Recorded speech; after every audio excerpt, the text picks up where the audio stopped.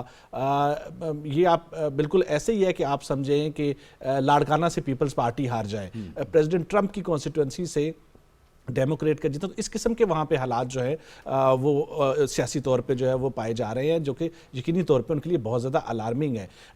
باقی بات جو اسرائیل کی ہے، اسرائیل اس وقت یقیناً دباؤ میں ہے، نیتن یاہو کو بہت ساری چیزوں کی جو ہے طرف سے دباؤ ہے سیاسی طور پہ عوامی سطح کے اوپر، اور جو فرنٹ ہے وہ اب بہت زیادہ پھیل گیا ہے۔ آپ دیکھیے کہ وہ حزب اللہ کو بھی بہت زیادہ جس طریقے سے چاہ رہے تھے اس طریقے سے ان کو وہ نہیں کر سکے، ان کو لگتا تھا کہ حزب اللہ بہت کمزور ہو چکی ہے، مر چکی ہے، وہ بہت زیادہ جو ہے وہ جواب نہیں دے سکے گی، لیکن حزب اللہ کا جواب جو ہے وہ ان کی توقعات سے بہت زیادہ ہے، ان کے ٹینکس تک جو ہے وہ تباہ کر رہے ہیں، اور انہیں وہاں پہ جس طریقے سے آپ نے خود کہا کہ ان کے جو چیف آف ڈیفنس فورسز ہیں انہوں نے کہا ہے کہ ریزرو فورس ہمیں بلانی پڑے گی، ہمارے پاس جو فوجی ہے وہ ان کی تعداد کم پڑ رہی ہے، تو یہ بہت بڑے جو ہے وہ سائنز ہیں کہ ان کی مشکلات جو ہے وہ بڑھ رہی ہیں۔ لیکن اس کے باوجود اسرائیل ایسی کوئی چیز اس وقت جو ہے وہ اندیہ نہیں دے رہا، نہ ہی اس طرف جو ہے وہ جانے کے لیے تیار ہے، کیونکہ اس کو لگتا ہے کہ اس وقت اگر وہ پیچھے ہٹے گا تو اس کی جو اہمیت ہے، جو رول ہے خطے میں، وہ بالکل ختم ہو جائے گا، اور یہ اس وقت زمینی حقائق یہی ہیں کہ اسرائیل کو تسلیم کرنا ہوگا کہ میڈل ایسٹ میں اس کا رول جو ہے وہ نہیں ہوگا جس وقت موجود ہے، نہ کہ وہ رول جس کا وہ خواب لے کے بیٹھا ہوا تھا، بلکہ جو اس وقت ایگزسٹنگ اس کا رول ہے اس سے بھی پیچھے ہٹنا پڑے گا۔ یہ اسرائیل کے لیے ایک بہت زیادہ مشکل فیصلہ ہے، اسے قبول کرنا جو ہے وہ بہت مشکل ہو رہا ہے، جو کہ زمینی حقائق ایسے ہیں کہ اس کو قبول جو ہے وہ کرنا پڑے گا۔ بالکل ٹھیک ہے۔ اور ڈاکٹر صاحب ظاہر ہے کہ اگر امریکہ کا معاہدہ ہو جاتا ہے ایران کے ساتھ تو یہ جو دباؤ ہے یہ پھر اسرائیل پہ بھی ہوگا، اسرائیل کو بھی پھر پیچھے ہٹنا پڑے گا، لیکن بات یہ ہے کہ امن جو ہے وہ اس خطے کے لیے بہت ضروری ہے، اور اس وقت آپ بھی اس بات سے اتفاق کریں گے کہ پاکستان ایک واحد ملک ہے جو اس پورے ریجن کے اندر ایک جس کو نیٹ سٹیبلائزر کہا جا سکتا ہے، وہ اس کی حیثیت سے کردار ادا کر رہا ہے، کیونکہ گزشتہ روزی وزیر خارجہ اسحاق ڈار صاحب نے ایک ٹویٹ کیا جس کو پھر امریکی صدر پریزیڈنٹ ڈونلڈ ٹرمپ نے بھی اس کو ری پوسٹ کیا کہ آبنائے حرمت سے مزید 20 جو پاکستانی جہاز ہیں، پاکستانی پرچم بردار جو جہاز ہیں، ان کی اجازت بھی مل گئی ہے۔ تو یہ ثابت کر رہا ہے پوری دنیا کو کہ اس وقت پاکستان ہی ایک اس ریجن کا سٹیبلائزر ہے اور پیس کے لیے کام کر رہا ہے۔ جی درست ہے، اور یہ جو آپ نے 20 جہازوں کا ذکر کیا پاکستانی فلیگ والے اور ان میں سے گزرنے کا، یہ بالکل کانفیڈنس دینے کی والی بات ہے۔ ایران نے بھی ہماری اس جو ایفرٹس ہیں اس کو سراہا ہے، اور اس کی ایک نشانی یہ بھی ہے کہ ہمارے تعلقات ایران کے ساتھ اچھے ہیں، اور دنیا کو اس نے بتایا کہ پاکستان کے ساتھ تعلقات ہمارے اچھے ہیں، پاکستان پہ بھروسہ کرتا ہے۔ اس لحاظ سے آپ نے اس سے پہلے جو بات کی ڈونلڈ ٹرمپ اور امریکہ اس کے ساتھ اگر یہ معاملات طے ہو جاتے ہیں تو اسرائیل ہے کیا چیز؟ اسرائیل تو جو جتنی بھی طاقت اپنی اور اس کو جو دوام بخشی ہوئی ہے جب سے اسرائیل قائم ہوا ہے، اسرائیل نے جو تقریباً 78% زمین فلسطینیوں کی قبضہ کی ہے، اگر امریکہ نہ ہوتا تو وہ کیسے کر سکتا؟ فلسطینیوں کے پاس تو اب صرف 22% ان کی زمین رہ گئی ہے نا۔ تو امریکہ جب تک ساتھ دے گا اسرائیل قائم رہے گا۔ جس دن امریکہ ہاتھ پھینک جائے، اسرائیل کو اپنی بقا کے لیے وہاں اسٹرگل کرنا مشکل ہو جائے گا۔ جو اسرائیل کا کردار رہا ہے، جو افکار رہا ہے اس پورے خطے میں، تو یہ درست ہے۔ اور امریکہ یہ کیوں کرے گا؟ پہلی دفعہ میں بھی اس سوچنے پر، اور میرا تجزیہ بھی اب یہی کہتا ہے، پہلی مرتبہ، کیونکہ اسرائیلی لابی جتنی کی امریکن انسٹیٹیوشن میں رچ بس گئی ہے، گھس گئی ہے، جتنے تانے بانے بن لیے ہیں اسرائیلی لابی نے، اور یہ وہاں کے اپنے پولیٹیکل سائنٹسٹ نے اس کو ثابت کیا ہوا ہے، وہاں کے کانگریس پرسن نے اس بات کو ثابت کیا ہے جس کا میں ذکر آپ سے کر رہا ہوں۔ تو اسرائیلی لابی جو ہے امریکن جو نیشنل انٹرسٹ ہے اس کے برعکس بہت سارے فیصلے کرا لیتی ہے، اور یہ ایران والی جنگ یہ اس کی ایک تازہ ترین مثال ہے کہ جس میں اب سارے امریکن فکر مند ہو گئے ہیں کہ بھائی آپ نے یہ کس قسم کی فارن پالیسی رکھی جس میں کہ ایران کو آپ نے بغیر تیاری کے چڑھائی کر دی، اور آج ہمارا یہ اثر ہو رہا ہے۔ تو یہ پہلے بھی ہوتا رہا ہے، اسرائیلی لابی وہ وائٹ ہاؤس میں اور باقی پینٹاگون میں اپنے اثر کے ذریعے فیصلے کرواتی رہی ہے۔ تو اب اگر یہ معاملہ جو محرکات میں نے اس سے پہلے ذکر کیا، وہاں کی اپنی عوام کا ان محرکات کی وجہ سے یہ معاملہ اگر طے ہو جاتا ہے اس پریشر کی وجہ سے، اور باقی معاملات سارے ملا کے، کیونکہ گلف کنٹریز کا بھی پریشر تو ہے نا امریکہ پہ، امریکہ کا ایک بہت بڑا انٹرسٹ گلف کنٹریز میں ہے، گلف کنٹریز کا پریشر ہے، اور گلف کنٹریز نہیں مانے امریکہ اور اسرائیل کی بات کہ کسی طرح آپ بھی بس شروع ہو جاؤ روندنا ایران کو، نہیں مانے، ان کو پتا تھا کہ یہ اگر دستوں گریباں ہوئے تو یہ بات بڑی لمبی کھینچ جائے گی، اور پھر اس میں نے 9 تاریخ کو ایک آرٹیکل بھی اس پہ لکھا ہے، اس میں ان کے اپنے ممالک میں، خلیجی ممالک میں بڑی پرابلم، یہ تو خیر اب آپ دیکھیں گے اس جنگ کے بعد یہ معاملہ ٹھہر بھی جائے گا، تھم بھی جائے گا، اس کے بعد بھی جیو پولیٹیکل لینڈسکیپ پر اس کے بہت زیادہ اثرات پڑیں گے، اور منظرنامہ آپ کو آگے بدلتا ہوا نظر آئے گا۔ آپ کا پروگرام کا ٹائم کیونکہ ختم ہونے والا ہے، کسی اور وقت کسی پروگرام میں اس کی آئندہ کے منظرنامے پر میں نے پرسوں ایک آرٹیکل لکھا ہے، بالکل تو ہم اس پہ گفتگو بھی کر سکتے ہیں کہ آئندہ اس کا منظرنامہ کیا ہو بالکل سکتا صحیح ہے، ہے۔ بالکل آپ فی الحال پاکستان جس طریقے سے ایفرٹ کر رہا ہے وہ ایفرٹ پوری دنیا کی نظر میں پذیرائی کی نظر سے دیکھا جا رہا ہے۔ یہ بالکل آپ درست فرما رہے ہیں کہ ظاہر ہے اس پوری صورتحال کے بعد یہ پورا خطہ نیا مشرق وسطیٰ ہوگا، نئی صورتحال ایک ہوگی، اس پہ بھی بات ہوگی۔ لیکن علی فرقان صاحب، اس دوران ہم نے یہ بھی دیکھا ہے کہ اس سارے پروسیس کے دوران جو فیک نیوز کا بازار ہے وہ بھی گرم ہو گیا ہے، اور وہ جو فیک نیوز ہیں اس کا جو ماخذ ہے وہ اسرائیل، بھارت اور افغانستان یہ سارے مل کے جھوٹی خبریں بھی پھیلا رہے ہیں، اور اس پر بڑی گہری نظر رکھی ہوئی ہے ایران نے بھی، پاکستان نے بھی، اور ایون امریکہ نے بھی۔ یقینی طور پہ دیکھیے یہ قوتوں کو قبول نہیں ہے، ان کا اضطراب، ان کی بے چینی، ان کا جو تشویش ہے وہ خواہ مخواہ نہیں ہے، چاہے وہ انڈیا ہے چاہے اسرائیل ہے، یقینی طور پہ وہ نہیں چاہیں گے کہ یہ پروسیس، یہ عمل جو ہے وہ آگے بڑھے، اور اس کے لیے یہ ان کے پرانے ہتھ کنڈے ہیں، ڈس انفو لیب جو ہے اس کی خود جو ہے وہ موجود ہیں، ایویڈنسز موجود ہیں جو کہ پوری دنیا جس کو تسلیم کرتی ہے، تو یہ کوئی ڈکی چھپی نہیں ہے۔ لیکن اچھی بات یہ ہے کہ پاکستان ان چیزوں سے آگاہ ہے، نہ صرف آگاہ ہے بلکہ ان کا تدارک بھی جو ہے وہ کر رہا ہے۔ آپ نے دیکھا کہ پاکستان نے اسرائیل کے ان عزائم کو بھانپا جو کہ اس مذاکراتی عمل کو متاثر کر سکتا تھا، نہ صرف اس کو بھانپا بلکہ اس کا بروقت جو ہے وہ متعلقہ کوارٹرز کو اس سے آگاہ کیا اور اس کا تدارک کیا گیا۔ آپ نے ایک ٹرم استعمال کی ابھی نیٹ سیکیورٹی پرووائڈر کی، نیٹ سیکیورٹی اسٹیبلائزر، یہ ٹرم جو ہے وہ فیلڈ مارشل عاصم منیر نے دی تھی، اور آپ کو یاد ہوگا کہ یہ ٹرم بھارت کی اس جواب میں دی گئی تھی جو بھارت نے کہا تھا کہ ہم اس خطے کے نیٹ سیکیورٹی پرووائڈر ہیں۔ اس کے جواب میں آرمی چیف نے کہا تھا کہ پاکستان نیٹ سیکیورٹی سٹیبلائزر ہے اس ریجن کا۔ تو آج مجھے بتائیے کہ آج اس ریجن میں نیٹ سیکیورٹی پرووائڈر کہاں ہے؟ کہاں ہے نریندر مودی؟ وہ تو اپنی جو ہے وہ حفاظت نہیں کر پا رہے۔ 4 دفعہ ان کے فورن منسٹر نے بات کی، ایرانی فورن منسٹر سے، نریندر مودی نے خود مسعود پزشکیان سے فون کیا اور ان سے اپیل کی کہ ہمارے جہاز آنے دیں، آپ تو نیٹ سیکیورٹی جو ہے وہ پرووائڈر تھے۔ آپ کے مہمان جہاز جو کہ ایران کا آپ نے ہوسٹ کیا، وہ جا رہا تھا، اس کو امریکہ نے سمندر میں ڈبو دیا، آپ تو اس کی مذمت تک نہیں کر سکے۔ آپ سمندروں کی بات کرتے تھے کہ ہم سمندر یہ جو ہے وہ اس کے محافظ ہیں، آپ کے اپنے سمندر میں جو ہے یہ ہو گیا۔ تو کہاں ہے وہ بھارت کا نیٹ سیکیورٹی پرووائڈر؟ آج اگر کوئی ہے تو نیٹ سیکیورٹی سٹیبلائزر ہے پاکستان، جو کہ اس خطے سے امریکہ کے جہازوں کو بھی جو وہ پاکستان کے جھنڈے کے نیچے سے گزر رہے ہیں۔ پوری دنیا نے دیکھا کہ پاکستان کے جہاز جو ہے وہ صرف اس وقت جو ہے وہ اس خطے میں جو ہے وہ بالکل، اور بھارت کی جو پریشانی ہے وہ ایسے نہیں ہے، ان کو بہت بڑے اسٹریٹجک سیٹ بیکس جو ہے وہ اس سارے عمل میں پہنچ رہے ہیں۔ جاوید صاحب اگر آپ مجھے اجازت دیں تو میں آپ کے سامنے 3-4 جو ہے وہ پوائنٹس رکھتا ہوں۔ آپ دیکھیے، ایک تو پاکستان ڈپلومیٹکلی ایلیویٹ ہوگا اس سارے پروسیس کے نتیجے میں، اور یہ اسی قسم کی ایلیویشن ہوگی اگر ہم اندازہ لگائیں جو کہ مئی میں ہمیں ملی تھی جنگ کے بعد بھارت سے، اور پاکستان یقینی طور پہ اس سے آگے بڑھے گا۔ افغانستان کے پوائنٹ آف ویو سے اگر دیکھیں تو پاکستان کی جو صورتحال ہے وہ یقینی طور پہ دنیا اور امریکہ کو پاکستان پہ مزید انحصار کرنا پڑے گا اس ساری صورتحال کے بعد۔ چابہار آپ کو معلوم ہے کہ بھارت کے پاس تھا، اور چابہار ورسز گوادر کا ایک معاملہ جو ہے وہ چلتا رہا ہے۔ میں یہ سمجھتا ہوں کہ ساری صورتحال کے بعد